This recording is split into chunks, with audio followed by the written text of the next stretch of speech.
I'm Andrew Hodges, a forensic psychiatrist and profiler. I want to talk to you today, following up on my other presentations on the recent so-called confession by Joran van Der Sloot by now, which we're all familiar with in the media, both in Holland and here in America. If you've seen my method before, and if you follow my method, I'm going to show you how the identical thought prints, the identical profile is now present in Joran's current presentation, his identical confession, and how this matches Deepak's confession and his confession. We must read between the lines, however. I certainly hope the authorities and the media don't make the mistake of thinking they have the full story here. Criminals and suspects are notorious for telling only partial truths. Now let's remember, Joran appears very casual in this confession, but unconsciously it's filled with important details, and it is those details that are going to tell us about the case. Unconsciously, he's very guilt-ridden. Consciously, he could care less. That's the way the mind works. We bury what bothers us. So what about what Joran has said? And the major point here, and notice he will attempt to make himself look good, that this was voluntary sex with Natalee. She died from apparent drug use, and his only mistake, taking her out to see the body.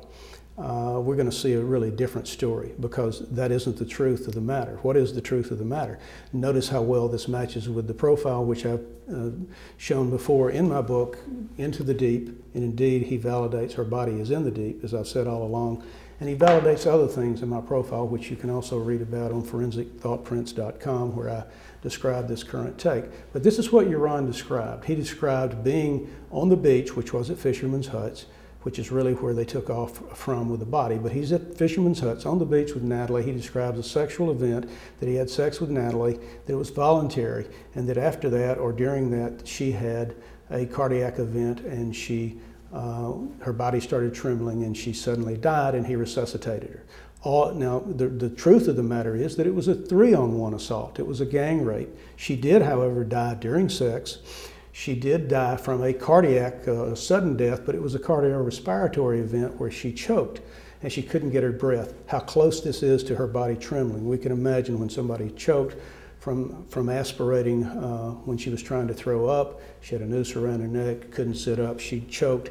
And we can see how similar this type of seizure is to a seizure from a cardiac event. Yes, drugs were involved. They put something in her drink, they plied her with alcohol. So yes, both were involved. But notice again, more details. He says he tried to resuscitate her. My profile has already shown, which you can read about, that he did try to resuscitate her. All this fits. What happens next? He calls a friend. Indeed, they did call a friend. I think they called their father Paulus, his father Paulus, and then they got a friend. Where was the friend? His boat was moored right next to Fisherman's Huts in the Marriott Marina.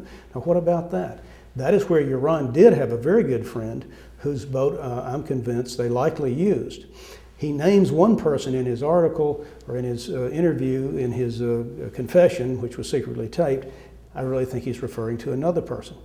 But still, notice the pattern. Into the deep, he's taken her out into the deep, as I've said all along.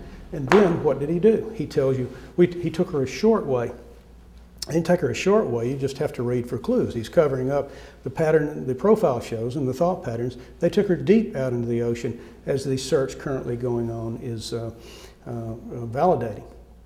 And I think this is important for the search to understand, and it's important to understand Joran's behavior, that all of this is taking place while the search is going on. And unconsciously, he is saying to the boat people, to the search team, the boat I'd been on for a short while, telling them, you're in the right place, she's in the ocean, you can find her, pay attention to my profile. So I do hope that the authorities and the media don't make the mistake of thinking his commentary on this confession, which is designed to make him look good as he can look, is the true story. This was a 3-on-1 sexual assault, not a 1-on-1 voluntary sexual event. And to confirm that, denial is often a very common way people tell you the truth. And he says, oh, by the way, my other 2 friends, meaning Deepak and Satish, were not involved. To read, they were involved, as the profile shows. Again, this is a 3-on-1 event. Don't make the mistake of thinking it was simply a 1-on-1 voluntary sexual event. You can read about it on forensicthoughtprints.com, my website.